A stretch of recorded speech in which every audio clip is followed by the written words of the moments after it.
Jonty, to a slightly different setting as we're literally slap bang middle on the halfway line here at the Ortis Rec. Thought we might as well take advantage of the Cumbrian sunshine, or that big nasty cloud's just gone across, so that's put pay to that.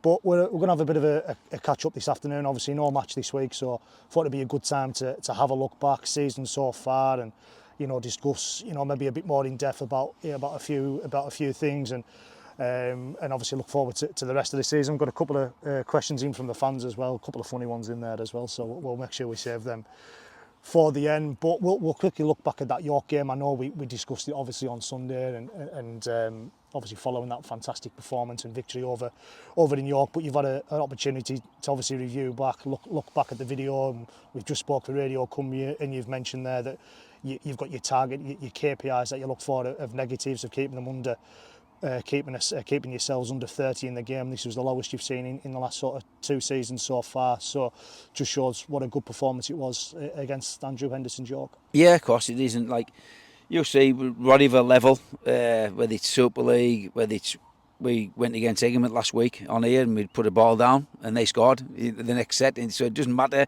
it happens all the time. So I record every week missed tackles, errors and penalties, and it's the errors and penalties that kill you more than the missed tackles, to be fair. And if the 2 games we won previously this, we were 29 and 27 in total of them 3 things. The games we've been beat, we've been in the 40s, high 30s, 40s. Some games last year were in the 50s, but on Sunday I think it was 8, 7 and 5 missed tackles, errors and pens, so we're down to 20, and so there's your link with cutting down on the negatives, and obviously getting a very good win at York. You speak so often when we do speak about being clinical in games and how it can come back to bite you. We obviously talked later on after that game in France. You'd had a chance to review, and you said we bombed 7 or 8 opportunities.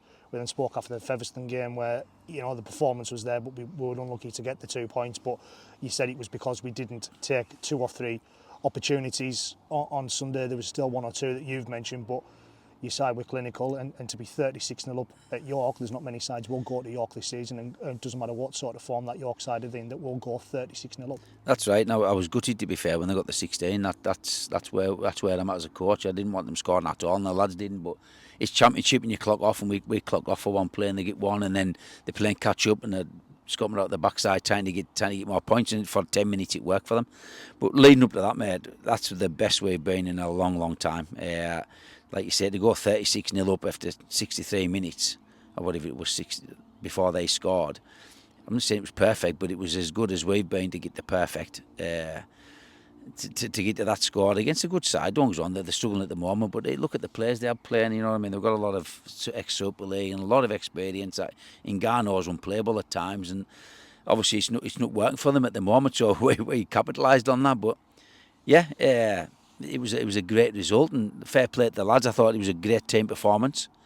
I thought we were very good. And we mentioned it after the game on Sunday, but I want to mention it again. The fans, or you could hear coming through my headphones on BBC Radio Cumbria, was the fans going to my right hand side. I had to actually turn my summariser up just a little bit to make sure I could hear. I had Josh Mortimer from York on York Aircon on the day, but that's a reward for the fans who've backed you up and down the country. Obviously flew to the south of France. That was a fantastic following down in the south of France, but to see your side pick up your first away victory since June of last year, and for you to see a victory since, because you weren't at that Sheffield game as well. Yeah. Anywhere we go, there's that nucleus of fans, win, lose or draw, they're there cheering us, and sometimes we've got a right to have a moan at us, and rightly so. They pay the money, but 9 times out of 10, mate, they're there, whatever the result, and they're backing us. So that was, it was just reward for them on Sunday, I think. Like you said, people maybe they say the 40 points to 4, whatever it was in Toulouse, and think I'm deluded saying we had chances. I'm not saying we would have scored 6 or 7 tries, but we convert 2 or 3 of them 6 or 7 chances, and the scoreline's different, especially early on when we could have went 12-0 up. Stone Cold dropped 2 balls over the line against a good side, so and then against Fev. But we've talked about being clinical in training and being accountable for our errors. Like you say, in training, we'd want another nut off us, a bit of peer pressure off the players, and it's starting to work. And I think obviously when we get a result like that, the lads have seen it's working, and we get more buy-in off the lads. And hopefully that's the start of things to come. We've hit a bit of a standard there, and I think as long as, like you said, York's struggling, and I'm sure at end all turn them around, but you've got to take your opportunities when you can against whoever you're playing, and hopefully we'll take that performance and that sort of level of complete and high. We're at 90% in the first half, like you say, low missed tackle count, low penalty count, and a low header count, which to me that's all I can ask for, and fair play to the lads for dishing that up, and we've just got to take it into witness. Are you starting to see a side that's also now getting to know each other? If you look compared to your start of your season last year compared to the start of the season this year, you've mentioned in our interview for Radio Cumbria about a settled spine. Is it now a side getting to know each other, getting to know each other's little intricacies and what they are going to do, if the ball's going to the outside or if the ball's going to come back inside, or is that what we're starting to see out there? Yeah, the Dongs on. They've all played at a decent level, these lads. They've played Championship and some higher, and everybody knows rugby league's rugby league. We're not reinventing the wheel here, but what I try to do, and hopefully what I'm trying to achieve, is like, I've got a squad there. There's no clicks. There's no oddballs on the outside. That everybody mucks in. Everybody, even like Sir James Newton, gets the bag ripped out of him at times because he's the worst for it. And now you've got Joy and Jake Mason, and everybody's attributing to a good squad feeling. You know what I mean? And I've said all my coaching career, my playing career, the best teams I've been involved with, either coaching or playing, have been the teams that like bond off the field, the mates off the field. They don't just come here, train and go home. You know what I mean? They'll knock about. They'll be somewhere this weekend, a few of them, no doubt. Be out for meals. They'll be going for a beer. And yes, we don't want them getting too much beer, but that's where you make your mates at. You know what I mean? And you play hard and you party hard, and I'm happy with that. As long as they're doing it for me on the pitch, I'm not gonna. They can do what they want in what do you call it? Within reason. Within reason. That's what I'm looking for. I'm not giving them license to do what they want, but they're a good group. There's everybody gets on with everybody, and that shows on the field, mate. It really does. We just need to be. We just need to keep on going in the way we're pointing at the minute. Are they still getting on after throwing balls at each other on Tuesday night? Yeah, that was brilliant. We went for a game of cricket at Egremont. Obviously, Ellis Griffin, the kit man, Desi's apprentice. He's the opening bowler for Egremont first team cricket. So we're having no game this week. We went on the beach a few times last year. We've done that, and I'm thinking, well, it isn't that warm yet. I said, Ellis, can we get on the cricket pitch on Tuesday night? So we went for the game of cricket. So I put it to the lads on the bus coming home.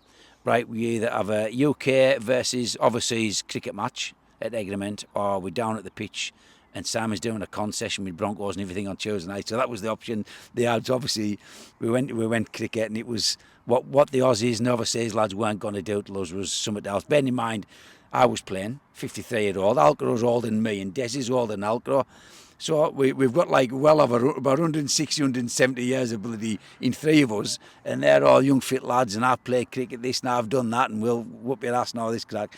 No, they didn't, mate. It's just gutty that we didn't see Newton ball and Joey Romeo clean balled him. That was brilliant, because what Joey wasn't going to do, and it was good, mate. But that's what I mean. It was a great time. It was a laugh, and we need to do things like that to keep morale up, and especially after the win. You know, we could have come down here, done a bit of D and concentrate on a bit of other stuff. But there's no game this week, and there's only one more weekend where we're not getting a game. It's a Challenge Cup weekend, so there's not many more weeks we're going to get to do things like that. So we just mixed it up a bit, and I think they liked it, and I've given them Thursday off, and we'll be back in Tuesday and working hard again. Before we look forward to the win this game, I want to have a look back at your sort of season so far. The cold November nights when you first come in, taking the lads up to the Highlands, the runs across the Loop Road and down Pelican, and Simon beasting them doing Broncos on the amateurs 4G seems a long time ago now. And you've said you don't particularly like pre-season as a head coach, but then looking into that, there was that game at Widnes where, you know, I think maybe a couple of people, maybe including myself, thought could be in for the all right season. You maybe got a little bit of our head of ourselves, but then the 1895 campaign, the Ike defeat, but then look at the fixtures you start with at home. It was much discussed, 4 opening fixtures at home, and why it happened. It happened, but you picked up 2 victories from 2 with that, and you thought, great, fantastic start we needed, but then sort of come back with a bump to earth against Sheffield, and that very disappointing performance against Batley. But then performances started to pick up, obviously resulting in Sunday's victory at York.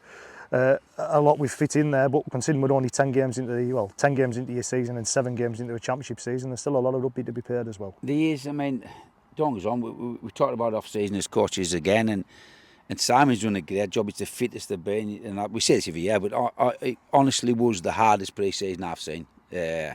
And fair play to Simon, doing a job that way. We go into games and everybody thought we were going to be well beaters after the witness game, didn't we? But you've got to keep your powder dry a bit and be a realist. And obviously, the Barra come in and beat us. We beat Town through there, and then they beat us a week after or 2 weeks after. And it's just trying different things and new players. The grounds aren't great. We're sitting on 8 today. 3 weeks ago, we'd have been mud up. You know what I mean? So I've said all along we've got pace to burn this year, and them players aren't going to perform when it's ankle deep in mud. And yeah, it is what it is. And we set off. We got 2 good wins against Swinton and Barra, but the very disappointing one against Batley. I thought, well, that's the worst we've been this year. We didn't create anything in that, and that's when we sort of took stock a bit as coaches. Think we need to do a lot of work here, and we've done that. But obviously, Sheffield blew us away in that 15-minute spell. But look what they've done, mate. They're flying. They're absolutely flying. They're putting big scores on everybody. Obviously, they got beat at the weekend by Wakefield, but they are a great side. I've said that for 2 or 3 years now. They are the best rugby league side that we play against in this. Others grind you down and barge you over, but they play rugby to get out of trouble, and they put you under a lot of pressure, and they do it well. And then the other defeats, we've got Toulouse away. Who's going to go there? Swinton the week before, obviously, but again, is that a one-off? Toulouse aren't playing great, but they just picked the game up for us. Ashwell Bolt's first game, Dominic Perrow's first game. The class players, and you clock off and don't take your chances like we didn't. We should have been 12-0 up. We didn't take the chances, and they're 12-0 up. You know what I mean? So, and then you've got Fev. Well, I'm gutted about that Fev game. We just before half time in that corner, and after half time in that corner, we score them tries. They don't come back from that, how we were performing that day. We defended really well. We created a lot of chances, but clinical we weren't that on them at 2 or 3 occasions. And then we take that into York. The video after Toulouse was positive. The video after Featherstone was very positive. We were absolutely gutted that we didn't get a win. And then we take it all builds up to York, but we can't let that stop at York now. You know what I mean? We've put a good team to the sword. They've never done performing great themselves at the minute. You've still got a good playing roster, and you only play on the day what's in front of you. And I thought we were really good for 63 minutes before they scored. I thought we were outstanding. It's the best I've seen us for a long time, Jordan. So we don't rest on that. We've just got to kick on, and there's a big test coming up in Widnes, and then we've got another big test in Wakefield, and then another big test in Donegal, who's going great. You know what I mean? So there's no easy games. So we've got to be like we were on Sunday to even think about competing, never mind winning. Them 4 home games you had to start, it had everyone talking when the sort of fixtures were announced, and you're looking. It can be a good thing in terms, because if you win all 4, you get momentum, you're towards the top of the table. But it can be a negative, because if you don't get the results that you want, you're then looking to try and pick up victories away from home. In terms of a club point of view, you're getting money in at early doors of the season, but then you're going to have later on in the season where there's not as much money coming through the gates. Obviously, I think pretty much everyone would probably like a home and away system, and while you're probably never going to get exactly home and away, the start with 4 games was a bit of an anomaly, but you picked up two victories in them opening games. You must have been happy to get them points on the boards early doors. Yeah, I was, but I was looking for 6 out of the 4. That's whether it would be Batley or Sheffield. I was looking for 6 points out of them 4 games. But then, if you don't get that, you've got to do what we're doing on Sunday, and we are capable of doing that and getting them points where people maybe don't think we'll pick them up. We've done it last year. So, yeah, you want to win most of your home games. That we made some team goals, and obviously they've after the Sheffield and Batley game, they sort of went down the wayside a bit. But yeah, home and away every time for me, mate. Obviously, the club were on about putting money away off the crowd to pay for the times when we've only got one home game, June, July, August, whenever it is. But I don't know what we've got to do to get the crowds in. We win our first 2 games, and the 3rd game we've got 550 coming through rec.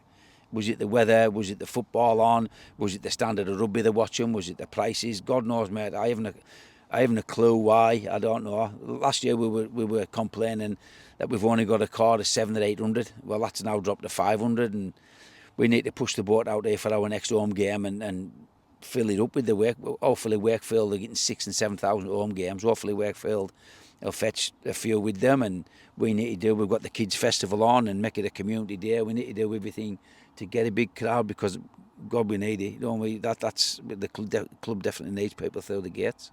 You mentioned obviously trying to get people through the gates. Bank holiday Sunday, you'd think that may fetch a few more in, especially from Wakefield as well. They may be able to make a weekend of it, but you've already mentioned there, community festival on, a kids festival of where we're going to have, I think it's in under 7s and under 8s coming in. There's going to be post-match entertainment in the JJ McEwen bar. I suppose it is now, and we're moving away from it a little bit from where I was expecting to go, but it's all about trying to give that game day experience now, but that playing the best rugby you can and putting the performances in on the field hopefully can only enhance that as well. Yeah, of course. I mean, I've seen it's on social media now saying about the Wakefield game from Wakey fans saying if Wakey can keep it under, White can keep it under 40 and 50, they'll have done well. But I'm not predicting anything. I don't want 40, 50 points on us by anybody again this season. But we'll have to do our best on the field. But I just hope there's plenty through the gate support. I hope the weather's like this, and like you say, make it a day for the kids and the parents and the parents after the game in the bars and stuff with the singer on, and fair play for the club for trying. We've got to do things like this to get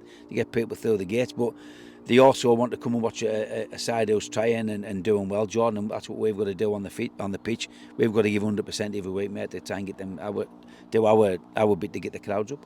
Before we move on to the sort of questions we've had in on social media, a quick look towards that win this game. We'll speak a bit more in depth about it next week. Of course, we've already been down there in pre-season, but expecting a completely different game now. Both sides will obviously only playing the 17 championship points are on the line, and both sides are obviously a million miles away from where they were back in early January. 100%. I like Alan Colm. I get on with Alan, the witness coach, and he was saying after the match, half an hour in down there, the very first game, I think was it their first game? It was definitely our first game. Yeah, it's their second game. Their second game. Half the crowd were asking for his head, and he said, hold on, we're halfway through his second trial match, as it were, trying all sorts of different things, and look where they're at now, and they've stuck, you know what I mean, the team's behind Alan, and they're playing some really good stuff, and they're the right end of the league, so it's going to be a tough ask for us going down there. But like if we are like we were on Sunday and Sunday previously against Featherstone, which is where these lads have got to be now. There's no excuses for dropping their standards. I understand one or two lads maybe have an off day, but as a team we can't have their off day no more, because we need to put pressure on anybody we're playing. I'm going to move on to the questions we've had in on social media. This one's coming from David Johnson. How well does Jonty think James Newton has taken to being captain since Newt took over the role early doors? I think he's done a great job. Newt is one of them players, one of them who at training he's sorting stuff out. Him and Connor were doing the fines for the last God knows how many years. People have got respect for him. He's in his testimonial year. He's one of the fittest people we've got, so there's no questions over that type of it, putting in the effort at training. And he's vocal, he's enthusiastic, he's everything you want in a captain, you know what I mean? So, yeah, circumstances were changed that I had to pick another captain, but he stepped into that role when he asked him, he wanted to take it on. I think especially with it being his testimonial year as well, he wants to give it a real good go on, and so far I think he's done a great job, mate. He's good for me, isn't he? So, like you say, he's the link between me and the players at times regarding whatever. It could be absolutely anything. But I know at training he makes sure when the ball goes down that people are doing the right thing next time. So he does help us a lot. And of course, it is new to his testimonial year. More and more is going to come out of that in the next sort of few months. He's actually agreed to sit down and do an interview, which I know he likes talking, but to get him in front of a camera doesn't happen all that often with Newt. But he's obviously wanting to push his testimonial year, and of course we wish him well with that. Obviously there's the kids camp, which if I remember rightly, and someone can correct me in the comments, Saturday the 1st of June. Yeah, there's details of that on James Newton's testimonial page. I'll search that on Facebook, and obviously help and go through that in James's events in sort of the next few months. Next one is a squad one, and I'm just going to bring it back up here. Jack McIntyre asks, are you happy with the squad at the moment? Are you looking to bring anyone else in? And can we expect to see Marcus O'Brien, Callum Phillips, your long-term absentees, back anytime soon? I'm happy with the squad. The lads I've got, yes, I am. I fetched them in, I picked them, and it showed on Sunday at York and the week before. If they're doing the right thing, we're in around the points. But I have only got 21. I wanted 26, 27. I didn't get that. Stuff going on behind the scenes determines what I can do on the pitch, and it is what it is. I've got 21 players. Jordan, I've got three lads here, 2 on loan and 1 on trial, so it's knocked us up to 24. But they've got 1 lad banned for 8 games. You've got another 2 lads with long-term injuries waiting for operations that I don't know if I'm going to see them this year. And then you add to that list Lucas Castle, who's been out for 3 or 4 weeks. Now Connor Alder, who's going to be out for 8 weeks. So that's knocking me down to what, 16, 17 players every week now. Maybe 18. I had 17 last week. I had 17 the week before. I think I could have 17, 18 or 19 going into the witness game. So to me, that's brilliant. It doesn't help with training. That's why we got to get teams down like say Egremont and Rothbrow, Kells, whatever, to give us an opposed session, because I can't go 13 on 13. You can do left v right all the time, 8, 9, 10 v 8, 9 or 10, but it's, we've said in our interviews in the past that everybody knows what we're doing because we're our squad. So yeah, it isn't great that I've only got 21 there, but it is what it is, and it proves, doesn't matter, regardless who's playing and regardless what I've got fit or not, you go into a game like York and you perform like that, mate, there's no excuses. We can be a match for anybody. You've mentioned your trialist there, that's obviously Hugh Worthington. The next question is from Ryan Cleaver, and you spoke about it after the York game. Has Hugh Worthington signed on the dotted line yet? What's the latest? Not yet. Hugh's got a month's trial. He was thinking we were going to talk about it at the back end of that month. But I phoned him, what day on Friday? I phoned him on Wednesday.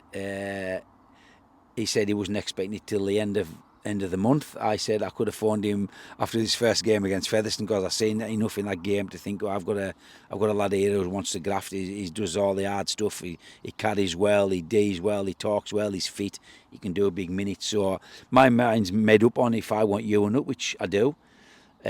He's just going to have a because he lives in enough on the Welsh border.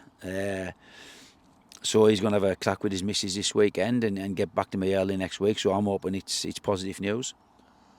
One's coming from Eddie Stewart. 1 or 2 top local amateurs have just missed out on the upcoming tour, which I imagine is the Community Alliance Tour Down Under.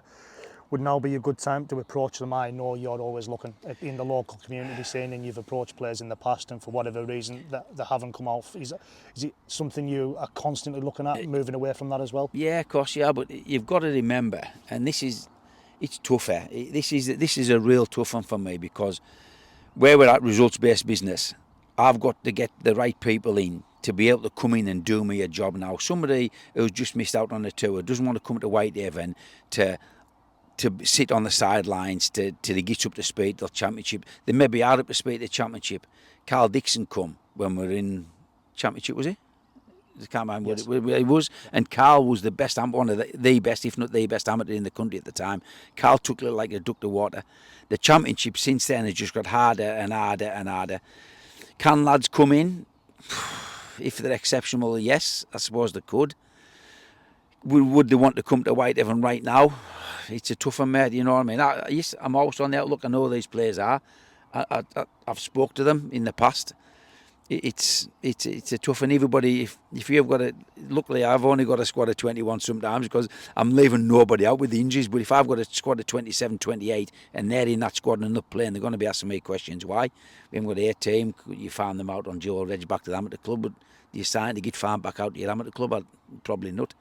So I know I haven't answered that very well, Jordan, but the only time we will tell if these lads are good enough, if they do sign and they do come down and they try their hand, and if they are, they are. If they're not, they're not. Sort of the ones that we're looking away from current squad or current day now. Stuart McCourt, which former Haven player would you like to have coached? Which former Haven player would I like to coach? There's plenty of legends in there. Kiwi seem to spring to mind. Yeah, I'm going to go, but I'm going to use my roots here. Dick Uddett and JJ McEwen, Flimpy lads. I've knew them names since I was a kid. Even before I knew I was playing for White, everybody knew Dick Uddett and JJ McEwen. Now you're talking proper legends there, and you went on to do whatever in the game did Dick. But yeah, there's plenty of lads. You look at the Whitehaven side in the early 2000s, the local lads, you know what I mean? There's an abundance there, but yeah, the ones that stick out to me are your top ones, like the Dick. It'd be nice to work with fellas like that. Any ones in the era, obviously, that you play? I'm asking this one. The one in the era that you played, anyone that you'd have liked to play alongside, whether you'd made the move to Whitehaven or they made the move to Workington? You got to look at Seedy, yeah. Seedy's a great ambassador, great player. Look at all the Chem, Mort, all them lads that I used to work with, Big Reg Dunn, and then next thing I'm playing against him on a year. You know what I mean? They're all good players. Steve Maguire, Luke. That you can go on for even a day, can't you? Because it seems today, and you're going back to your question about the amateur game.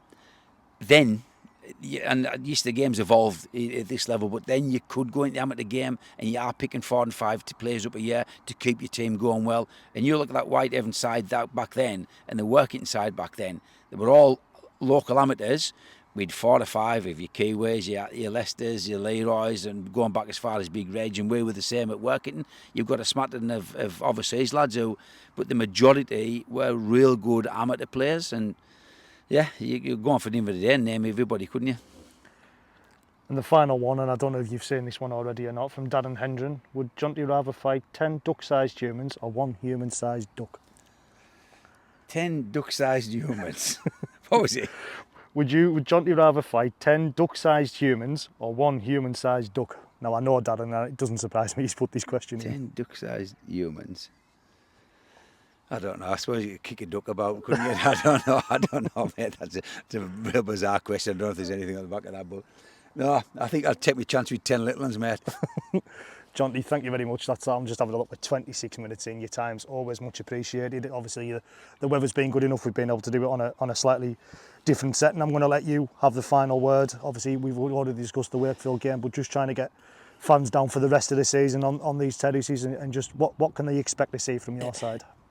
Just all I want from my lads now is just commitment and effort, and if they give me that, and the fans on the sideline can see that, obviously the nucleus of fans that we've talked about in the past that go to leave the game, they know when the lads are trying, and I know when the lads are trying, and that's 99% of the time. It's the skill level that let us down, or the defensive capabilities sometimes, but the effort's there, and all I want against that Wakefield side is 10 or 12 kids games on before it with the parents watching, but staying to watch our game as well and enjoying the stuff in the bar after, the music in the bar after, but also in the 80 minutes just seeing basically a Super League side that Wakefield still are get a good run for the money. And I always say, who knows, it's Super League, anything can happen, and if our lads put the effort in, mate, that maybe anything can happen, might happen.